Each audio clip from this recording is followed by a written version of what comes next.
Je m'appelle Lyra. Le jour de mon anniversaire, je suis allée dans un magnifique restaurant de Seattle appelé Glass Haven. L'endroit scintillait de mille feux, et les gens riaient, trinquaient et savouraient leur repas. Je me sentais heureuse et excitée. Cette soirée était censée être spéciale, pleine de joie. Ma sœur Marlo, qui avait toujours été un peu sournoise, se leva brusquement. Tout le monde la regarda.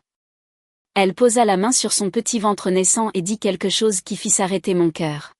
« Je vais avoir le bébé de Cachan », annonça-t-elle, d'une voix assez forte pour que tout le monde dans la salle l'entende. Mon mari, Cachan, se tenait à côté d'elle. Il avait l'air calme, même un peu désolé, mais je connaissais la vérité. Il m'avait menti. Mon estomac se noua, et la pièce me semblait tourner autour de moi. Je voulais crier, jeter mon verre, pleurer, briser quelque chose. Tous les regards étaient tournés vers moi, attendant que je fasse une scène. Mais je n'ai pas pleuré. Je n'ai pas crié. Je suis simplement restée assise là. Mes doigts traçaient la tige de mon verre, le tenant lâchement, laissant le silence s'épaissir comme un brouillard dense. Il pensait avoir gagné, qu'il pouvait me blesser devant tout le monde. Il n'avait aucune idée que j'étais encore en contrôle. Je tenais encore mon histoire comme un stylo dans ma main, prête à écrire ma propre fin. Je me suis souvenue de mon enfance dans un petit appartement bondé de Seattle. J'avais toujours essayé de tout maintenir en ordre, de m'occuper des petites choses, comme payer la facture d'électricité quand mes parents oubliaient. Ma sœur Marlo, de 2 ans ma cadette, semblait flotter à travers la vie. Elle recevait toute l'attention, les nouvelles robes, les leçons de danse, les applaudissements de tout son entourage. Moi, j'avais droit à des leçons sur la responsabilité. « Tu es si responsable, Lyra », disait-il, comme si c'était un compliment, mais cela m'a toujours semblé être une cage. J'aimais ma sœur, même si elle brillait si fort. Je me sentais parfois invisible. Je pensais que c'était simplement ainsi que les familles fonctionnaient. L'une de nous prudente et ancrée, l'autre étincelante et libre. Puis j'ai rencontré Cachan. Il semblait différent. C'était un consultant financier plein de charme et de promesses. Quand il me regardait, j'avais l'impression d'être la seule personne au monde. Nous sommes tombés amoureux et nous nous sommes mariés lors d'une petite cérémonie au bord du lac Washington. J'ai investi tout mon amour et mon énergie dans la construction d'une vie avec lui. Je rêvais d'avoir une famille. J'imaginais des enfants courant dans un jardin, des rires remplissant la maison, une vie heureuse qui n'appartiendrait qu'à nous. Mais peu importe combien nous essayions, aucun bébé ne venait. Chaque test de grossesse négatif était comme un petit couteau qui se tordait dans mon cœur. Je commençais à sentir que j'échouais à la seule chose que je désirais le plus dans la vie. Cachan me serrait dans ses bras, sa voix douce, en disant « Ce n'est pas grave, Lyra. Nous continuerons d'essayer. » Je l'ai cru. Je lui ai fait confiance. Je l'aimais. Cette confiance vola en éclats un mardi après-midi pluvieux. J'étais à la maison, parcourant une tablette pour trouver une recette de lasagne. Une notification de mail est apparue. C'était de Marlo à Cachan. L'objet était court et simple, notre plan. Mon estomac se retourna et mes mains devinrent froides. Je savais que je ne devrais pas l'ouvrir, mais je ne pouvais pas m'en empêcher. L'email disait la vérité. Chaque secret, chaque moment volé, leur liaison. Et puis le dernier paragraphe. Il fit fléchir mes genoux. Marlo écrivait qu'elle annoncerait sa grossesse à mon dîner d'anniversaire pour m'humilier devant tout le monde. Elle voulait que je quitte tranquillement Cachan pour qu'il puisse tout prendre. Elle écrivait, elle va plier. Lyra le fait toujours. J'ai laissé tomber la tablette. Elle a heurté le sol et s'est fissurée, tout comme mon cœur. J'ai couru dans la salle de bain, verrouillant la porte derrière moi. J'ai pressé mon dos contre elle comme si la porte pouvait éloigner la vérité. Ma respiration était rapide et superficielle, mais je n'ai pas pleuré. J'ai poussé un unique cri silencieux, un cri si fort à l'intérieur de ma poitrine qu'il m'a secoué, même si personne ne pouvait l'entendre. Puis quelque chose a changé. Je ne me sentais plus brisée. La douleur ne m'a pas détruite. Elle m'a rendue acérée. J'ai pris mon téléphone et j'ai appelé Ka, ma meilleure amie depuis l'université. Ma voix était stable. C'est arrivé. Ils essaient de me détruire. Ka semblait inquiète. Lyra, où es-tu? À la maison, ai-je dit, mais je n'abandonne pas. Je vais me battre.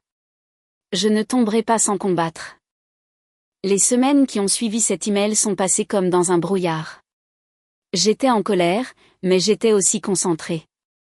J'avais l'impression de marcher sur une corde raide entre l'effondrement et la ténacité.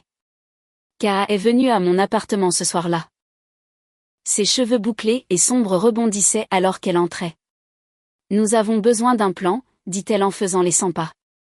Son cerveau d'assistante juridique astucieuse était déjà en marche. Je lui ai tout raconté. La trahison de Marlowe, les mensonges de Cachan, leur plan pour m'humilier. Puis un souvenir d'il y a un an m'est revenu. Cachan et moi essayions d'avoir un bébé depuis longtemps. Chaque échec faisait mal. Je l'ai supplié de se faire tester pour m'assurer que le problème n'était pas médical.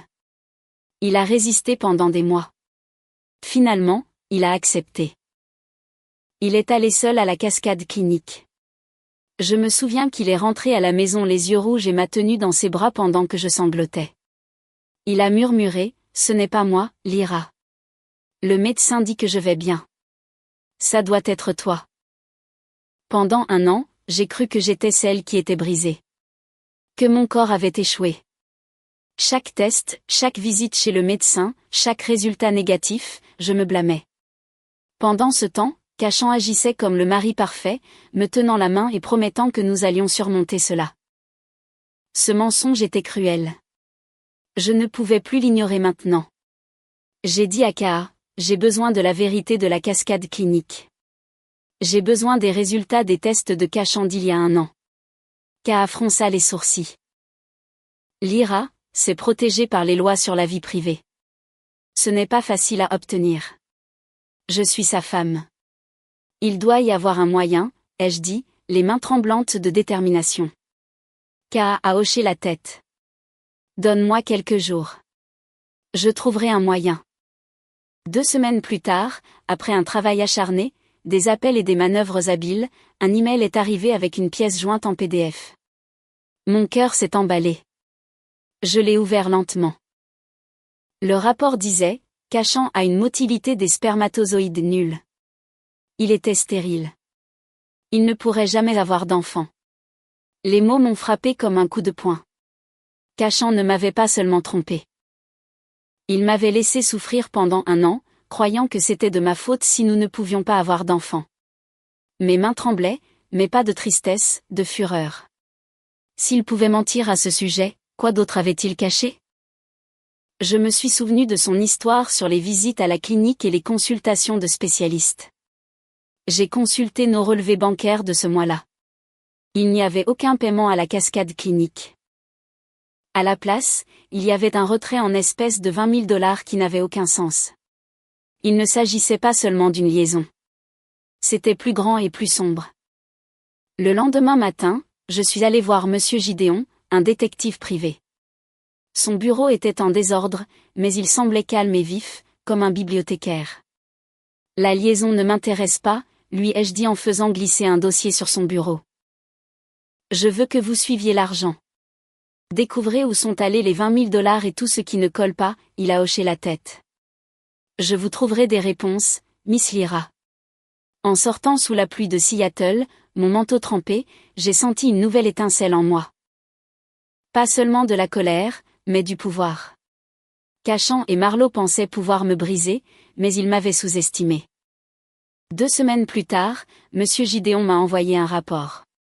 Je me suis assise à ma table de cuisine, avec la ligne d'horizon grise de Seattle derrière ma fenêtre, et j'ai ouvert le dossier. Les chiffres racontaient une histoire pire que ce que j'avais imaginé.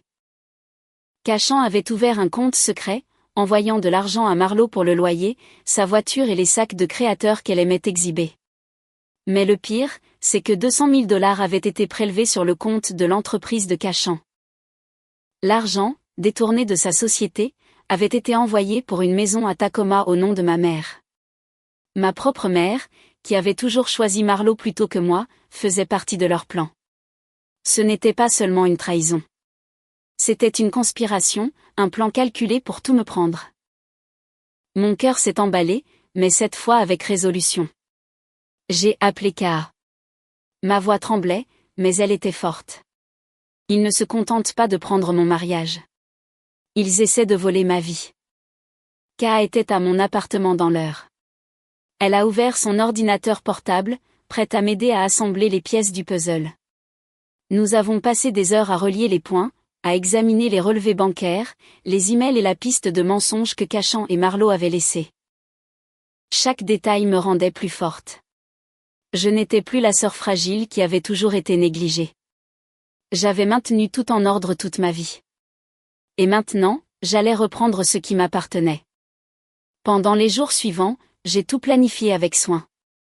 J'ai contacté des avocats, rassemblé des preuves et m'assuré que chaque mouvement de Cachan et Marlowe était documenté. J'ai appris à retourner leurs propres mensonges contre eux.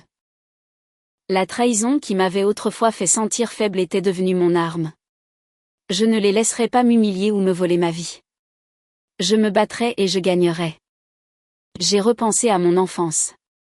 En grandissant dans cet appartement exigu, j'avais appris à rester forte, à résoudre les problèmes, à tout maintenir en ordre. Cette compétence, que j'avais crue ordinaire, était devenue mon super pouvoir. J'ai réalisé que je n'étais pas impuissante. J'étais puissante. Je pouvais prendre le contrôle. Je pouvais écrire ma propre histoire. Je pouvais reprendre ce qui m'appartenait de droit. Chaque jour après cela, je me sentais un peu plus forte. Cachan et Marlowe m'avaient sous-estimée. Ils avaient pensé que je m'effondrerais, mais ils avaient tort. J'étais prête à les affronter, à les confronter et à reprendre ma vie. La douleur m'avait aiguisée comme un couteau. Je n'étais plus seulement Lyra, la sœur responsable, la discrète. J'étais Lyra, la battante, celle qui ne se laisserait pas briser. La maison à Tacoma, l'argent, la grossesse de Marlowe. Il voulait me blesser et tout prendre. Mais ce qui me faisait le plus mal, c'était ma mère. Elle avait toujours laissé Marlowe s'en tirer avec son égoïsme. Mais cette fois, elle avait même signé de son nom une maison achetée avec de l'argent volé. J'avais l'impression qu'elle ne me voyait plus comme sa fille. Je me sentais petite, comme si je ne comptais pas du tout. Mon cœur me faisait mal et des larmes menaçaient de couler, mais je les ai essuyées. Je ne pouvais laisser personne me voir faible. J'ai passé les jours suivants à me préparer. Ma colère est devenue comme une épée tranchante en moi. Je pouvais la sentir couper à travers toute ma peur et ma tristesse. Kaa et moi avons répété ce que je dirais au dîner du Glass Haven. Nous avons répété dans mon salon jusqu'à ce que je puisse prononcer chaque mot sans trembler. Tu peux le faire, a dit Kaa, ses yeux forts et fiers. Ils ne sont pas prêts pour toi. Je tenais 2 papiers importants dans mon sac à main. L'un était le rapport médical de Cachan prouvant qu'il ne pouvait pas avoir d'enfant, et l'autre était le rapport de Gideon montrant l'argent volé. Je pensais que ces papiers étaient comme des clés pour la vérité. C'était mon moyen de montrer à tout le monde ce qui s'était réellement passé.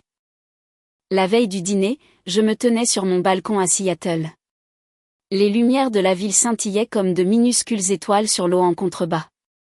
Je ressentais un mélange de tristesse et de colère. Ma famille m'avait trahi. Marlowe était jalouse. Cachan avait menti.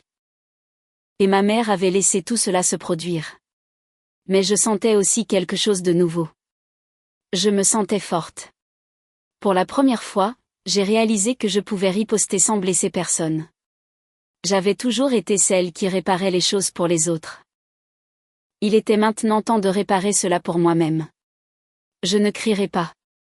Je ne supplierai pas. Je serai intelligente et inarrêtable, me suis-je murmuré. Demain, ils verront qui je suis vraiment. Le Glass Haven était rempli de lustres brillants et de musique jazz douce. C'était le genre d'endroit où les gens riches célébraient les moments importants. Mon dîner d'anniversaire aurait dû être heureux et amusant, mais j'avais l'impression d'entrer sur un champ de bataille. Tout le monde attendait de me voir échouer. Marlowe se leva, tenant son ventre, et dit d'une voix douce, « Cachan et moi allons fonder une famille. » Cachan lui toucha l'épaule et me regarda avec une fausse sympathie. Je connaissais ce regard. Je l'avais pris pour de l'amour autrefois, mais maintenant je voyais ce qu'il était vraiment. Une fausse gentillesse cachant des mensonges. Tout le monde à table attendait que je pleure ou que je crie. Mais je ne l'ai pas fait. J'ai pris une lente gorgée de mon vin, laissant le moment s'étirer. Je pouvais sentir leur fierté et leur suffisance se transformer en inquiétude parce que je restais calme. Je me suis levée, j'ai levé mon verre et j'ai parlé clairement. À la famille, ai-je dit, et à la vérité. J'ai sorti les papiers de mon sac à main, y compris le rapport médical de Cachan. Je l'ai fait glisser sur la table vers lui. « Qu'est-ce que c'est » demanda-t-il, sa voix nerveuse et tremblante. « La vérité » ai-je dit, assez fort pour que tout le monde entende. « De la cascade clinique. D'il y a un an. » Le visage de Cachan est devenu pâle. Sa main s'est figée au-dessus du papier. Il savait. Le sourire heureux de Marlowe a disparu. Ses yeux passèrent de lui à moi, choqués et confus. Le plus grand mensonge n'était pas que tu étais avec ma sœur, ai-je dit, ma voix froide. Le plus grand mensonge a été de me laisser croire que j'étais la raison pour laquelle nous ne pouvions pas avoir d'enfant. Un murmure de stupeur a parcouru la salle. La main de Marlowe est tombée de son ventre, et elle avait l'air choquée et effrayée. Cachan était stérile. Son bébé n'était pas le sien. Son plan pour me blesser avait échoué. Puis j'ai regardé ma mère. Elle était assise là, tremblante, tenant son verre de vin. « Maman » ai-je dit doucement, mais mes mots étaient vifs et forts. Cette maison à Tacoma est jolie. Mais quand l'entreprise de Cachan aura fini de vérifier les 200 000 $ qu'il a volés, ils viendront la chercher. La salle est devenue folle. Cachan s'est levé d'un bond, en criant « Menteuse !» Mais 2 agents de sécurité l'ont rapidement attrapé et l'ont emmené. Marlowe était figé, en larmes, et ma mère a enfoui sa tête dans ses mains. Je n'ai ressenti aucune pitié, seulement un bonheur féroce et brûlant en moi. J'avais toujours été silencieuse et fiable, mais maintenant je me sentais comme une tempête, puissante et inarrêtable. J'ai ramassé mon sac à main. Ka était à mes côtés, me soutenant le dos. Nous nous sommes dirigés vers les grandes portes et Marlowe a attrapé mon bras en pleurant. « Lyra, s'il te plaît. » J'ai regardé sa main, puis ses yeux paniqués et je me suis dégagée. « Épargne-moi tes supplications » ai-je dit d'un ton plat. « Et appelle le vrai père. Il mérite de savoir. » Les portes se sont refermées derrière moi, cachant le chaos de la vie que je quittais. Pour la première fois depuis des années, je pouvais respirer l'air frais de Seattle. Les mois qui ont suivi ont été remplis d'avocats, de papiers et d'appels téléphoniques, mais ce fut une rupture nette. L'entreprise de Cachan voulait éviter un scandale public, alors ils m'ont payé assez pour que je puisse repartir à zéro. J'ai déménagé dans un petit appartement à Fremont, Seattle. Il avait un balcon donnant sur le canal. J'ai trouvé un atelier de poterie à proximité, un endroit calme où je pouvais travailler l'argile. Mes mains travaillaient l'argile humide, façonnant quelque chose de nouveau à partir du désordre de mon passé. Un après-midi, j'ai ri avec Ka alors qu'elle essayait de façonner son argile. Elle m'a lancé une petite éclaboussure. « Divorce finalisé » demanda-t-elle en souriant. « Oui » ai-je dit. Et mon sourire est réel. Je suis libre maintenant. Quelques jours plus tard, mon téléphone a vibré. Une alerte d'actualité indiquait que Cachan Carter, l'ancien consultant financier, avait été condamné à 5 ans de prison pour détournement de fonds. La photo le montrait menotté, le visage vide. Je n'ai rien ressenti, ni colère, ni bonheur, juste du calme. C'était un chapitre qui était terminé. Un livre que j'avais refermé. Je suis retourné à mon tour de potier, l'argile fraîche sous mes mains. Où en étions-nous, ai-je demandé à Ka, en faisant tourner le tour à nouveau. Sur mon balcon, je garde une seule orchidée que j'ai trouvée flétrie dans un magasin. Elle était abîmée, sans fleurs, mais j'ai vu qu'elle voulait vivre. J'en ai pris soin, je l'ai arrosée et je lui ai murmuré des mots comme si elle pouvait m'entendre. Ce matin, j'ai remarqué un minuscule nouveau bourgeon sur l'orchidée. Petit mais fort, tendant vers la lumière. Pendant si longtemps, j'ai cru que j'étais brisée. J'ai cru que je ne pouvais pas grandir. Mais je n'étais pas brisée. J'avais juste grandi dans le mauvais jardin, avec des gens qui voulaient me voir échouer. Maintenant, je pouvais voir que la vie pouvait être belle à nouveau. Chaque jour que je passais dans mon appartement à regarder le canal, à tourner l'argile sur mon tour et à m'occuper de ma petite orchidée, je me sentais plus forte. J'ai réalisé que même lorsque les gens vous trahissent ou essaient de vous faire du mal, vous pouvez toujours grandir.